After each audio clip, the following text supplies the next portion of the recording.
Hello students, I am Priyanka Parashar. I will going to discuss about paroxysms. What are paroxysms? Paroxysms is found in all eukaryotic cells. It is a ubiquitous organelle. It is surrounded by only single membrane which is made up of lipid layer. It do not contain DNA or ribosomes as they have no genome. So all of its protein are imported from cytosol by selective transport. इसका अपना कोई DNA नहीं होता है. जो भी proteins होते हैं वो साइटोसोल में सिंथेसाइज होते हैं एंडोप्लाज्मिक रेटिकुलम पे, and then they are transported into the peroxisome by selective transport channels. Peroxisomes जो है वो मेजर साइट्स हैं ऑक्सीजन यूटिलाइजेशन की. Now why are peroxisomes are so called. Peroxisomes को हम पेरोक्सिसोम्स क्यों कहते हैं?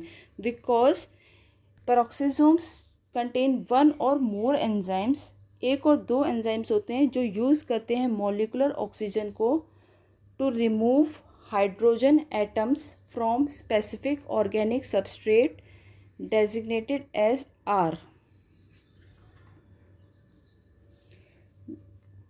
या ऑक्सीजन मॉलिक्यूल्स जो हैं वो यूज़ होते हैं हाइड्रोजन एटम्स को रिमूव करने के लिए फ्रॉम स्पेसिफिक ऑर्गेनिक सबस्ट्रेट, और जो प्रोड्यूस करता है hydrogen peroxide.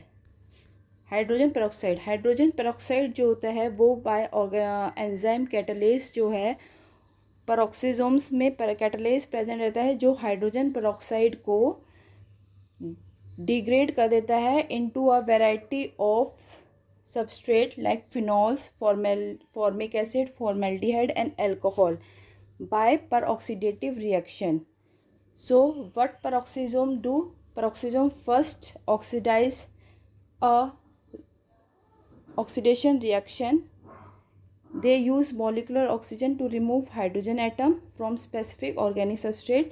Then hydrogen peroxide is produced. This hydrogen peroxide is oxidizes into a variety of substrate in peroxisomes like phenol, formic acid, formaldehyde and alcohol by peroxidative reaction. Then when excess hydrogen peroxides accumulate in the cell, जब excess hydrogen peroxide बन जाता है, then catalase also convert it into a water through this reaction.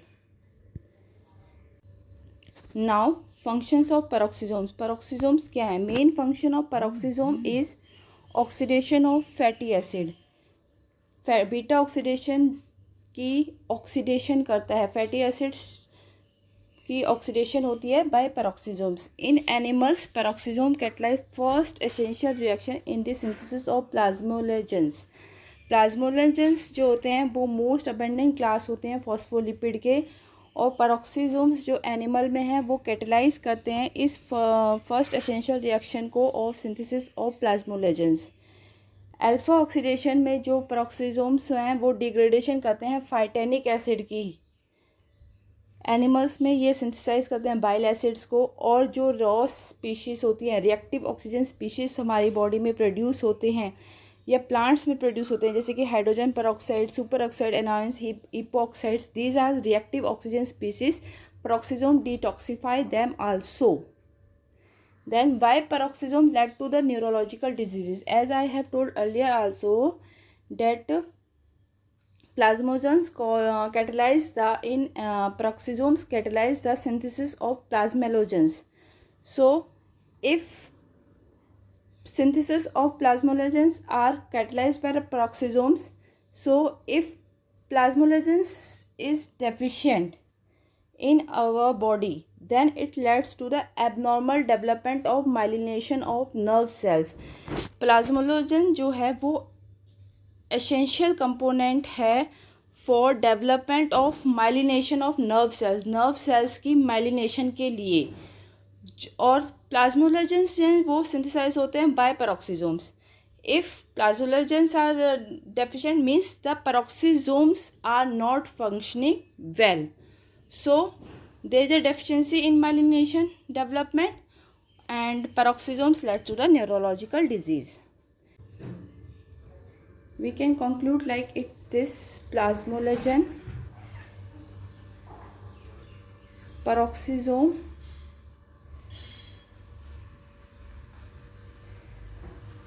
synthesis of plasmalogen,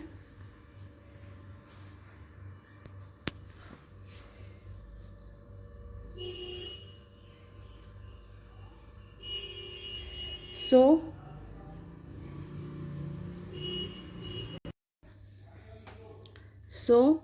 if plasmalogens are deficient, then myelination of nerve cell does not occur properly, and these plasmalogens are synthesis regulated by the peroxisomes. So ultimately peroxisomes leads to the neurological diseases. Now this is a structure of plasmalogens as as I have shown here that the plasmalogens are very abundant in myelin sheet that insulates the axon of nerve cells. They make 80 to 90% of the myelin membrane phospholipids. So it is an essential component for myelination of nerve cells. Plasmalogen जो है वो diverse organelle है because in various cell types, हमारे ही single organism की various cell types में ये different set of enzymes contain करता है. मतलब कि जितने भी पेरोक्सिसोम्स बॉडी के अंदर, प्लांट बॉडी चाहे एनिमल बॉडी के अंदर प्रेजेंट हैं, उन सब पे डिफरेंट सेट्स ऑफ एंजाइम हैं. They are adapted according to the change environmental conditions. Like इस सेल में अगर हम पेरोक्सिसोम्स अगर शुगर सबस्ट्रेट पे ग्रो करते हैं तो उसमें जो पेरोक्सिसोम्स होंगे वो स्मॉल होंगे. अगर इस सेल मिथेनॉल और फैटी एसिड पे ग्रो कर रहे हैं, they have a large peroxisomes. So number और साइज ऑफ पेरोक्सिसोम जो होता है वो डिपेंड करता है इन्वायरमेंटल कंडीशन पे. They can proliferated according to the metabolic needs. Metabolic needs के अकॉर्डिंग वो अपने आप को एडजस्ट कर लेते हैं पेरोक्सिसोम्स, और उसी के अकॉर्डिंग वो एंजाइम्स को डेवलप कर लेते हैं. पेरोक्सिसोम्स जो होते हैं वो प्लांट में दो टाइप्स के होते हैं. एक लीव्स में प्रेजेंट होते हैं, एक जर्मिनेटिंग सीड्स में प्रेजेंट होते हैं. लीव्स में जो होते हैं वो कैटेलाइज करते हैं फोटो रेस्पिरेशन को by oxidation of side product of crucial reaction that fixes carbon dioxide in carbohydrate. Leaves में वो फोटो रेस्पिरेशन, यहाँ पे यह क्लोरोप्लास्ट की पिक है जिसमें जो है पेरोक्सिसोम्स प्रेजेंट हैं और वो कैटेलाइज करते हैं, फिक्स करते हैं कार्बन डाइऑक्साइड को और ऑक्सीजन को यूज़ करते हैं और सिंथेसाइज करते हैं कार्बोहाइड्रेट को. इन जर्मिनेटिंग सीड्स में क्या करते हैं पेरोक्सिसोम, वो कन्वर्ट कर देते हैं फैटी एसिड जो कि लिपिड्स में सीड के लिपिड्स में स्टोर्ड होती है into a sugar by a glycosylate cycle. यहाँ पे आप देख सकते हो ग्लाइकोसिसोम्स हैं. ग्लाइकोसिसोम्स जो पेरोक्सिसोम्स हैं वो मॉडिफाई हो गए हैं अकॉर्डिंग टू द नीड के अकॉर्डिंग मॉडिफाई हो गए हैं. They are converted into a glyoxysomes. और ग्लाइकोसिसोम्स जो होते हैं वो कन्वर्ट करते हैं लिपिड्स जो प्लांट्स के सीड्स में स्टोर होते हैं उनको शुगर्स में कन्वर्ट करते हैं. ग्लाइकोसिलेट जो साइकिल होती है वो एनिमल्स में नहीं होती है. So animals do not able to convert fatty acid in fats into carbohydrates. Now they are again the EMs of peroxisomes which are present types of peroxisomes in plants. How proteins are imported into a peroxisomes? As I have told earlier also that peroxisomes do not contain any DNA. वो इसमें कोई DNA और gene present नहीं होता है. तो protein कैसे import होते हैं साइटोसोल से पेरोक्सिसोम्स के अंदर? इनके अंदर स्पेसिफिक सीक्वेंस प्रेजेंट रहता है 3 अमाइनो एसिड का जो लोकेटेड होता है. जैसे आपकी एक चेन है अमाइनो एसिड की, डीएनए की चेन है 5 प्राइम या 3 प्राइम होती है. ऐसे प्रोटीन की एक लेंथ होती है जिसमें एन और सी टर्मिनल होता है. एन टर्मिनल पे भी अमाइनो एसिड्स प्रेजेंट रहते हैं और सी टर्मिनल पे भी आपके अमाइनो एसिड प्रेजेंट रहते हैं. तो प्रोटीन की भी पोलैरिटी होती है एन और सी टर्मिनल. तो सी टर्मिनल पे 3 अमाइनो एसिड होते हैं जो स्पेसिफिक होते हैं. They are specific. इन स्पेसिफिक सीक्वेंस को रिकॉग्नाइज करके जो है आपके प्रोटीन्स जो हैं वो ट्रांसलोकेट होते हैं from cytosol into a peroxisome. अगर इसमें ये सीक्वेंस जो है वो चेंज होगी, if this sequence is,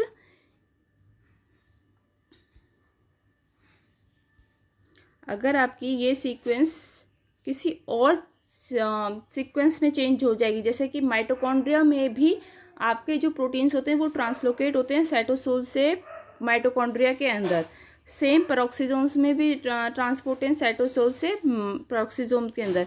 peroxisomes की जो सी टर्मिनल पे सीक्वेंस होती है वो डिफरेंट होती है और माइटोकॉन्ड्रियल की सीक्वेंस जो होती है वो डिफरेंट होती है। अगर हम उनको इंटरचेंज कर दें देन उनका ट्रांसपोर्ट भी जो है वो इंटरचेंज हो जाएगा। कुछ प्रोटीन सीक्वेंसेस जो है वो आपके एन टर्मिनस पे भी प्रेजेंट रहते हैं। सिग्नल सीक्वेंस क्या होता है? सिग्नल सीक्वेंस जो है वो एक शॉर्ट कंटिन्यूस सीक्वेंस होती है अमीनो एसिड्स की, जो डिटरमाइन करती है eventual location of protein into the cell. और जो ओलिगोमेरिक प्रोटीन ट्रांसपोर्ट होते हैं पेरोक्सिसोम्स के, वो विदाउट अनफोल्डिंग भी ट्रांसपोर्ट हो सकते हैं, but in other organelles like mitochondria and chloroplast folding is necessary. उसमें फोल्डिंग नेसेसरी है, but in peroxisomes they can be transported without in folding. Now empty peroxisomes, some peroxisomes are empty. Empty peroxisomes में क्या होता है, protein का import नहीं हो पाता है, जो कि लेड करता है एक डिजीज़ को, जेलवेगर सिंड्रोम। जेलवेगर सिंड्रोम जो है वो आपकी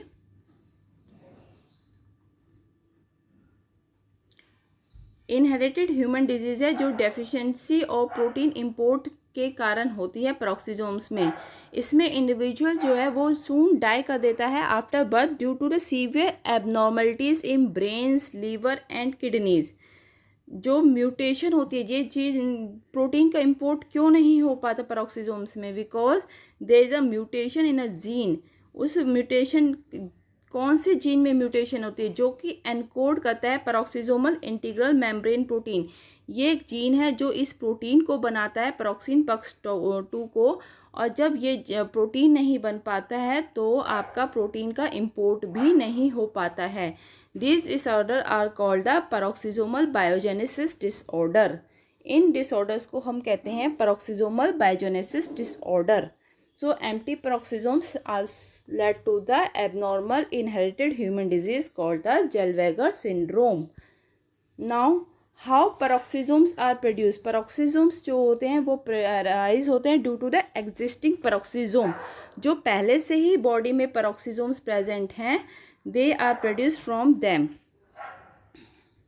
यहाँ पे आप देख सकते हो जो peroxisomes पहले से यहाँ peroxisome precursor वेसिकल है वो डेवलप हो जाता है by uptake of specific peroxisomal protein and lipid from cytosol.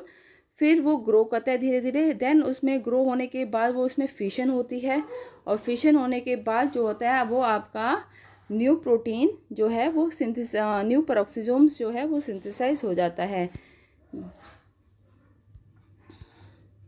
These are the some questions on the peroxisomes.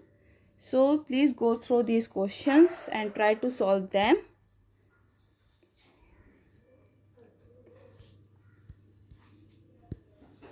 Thank you.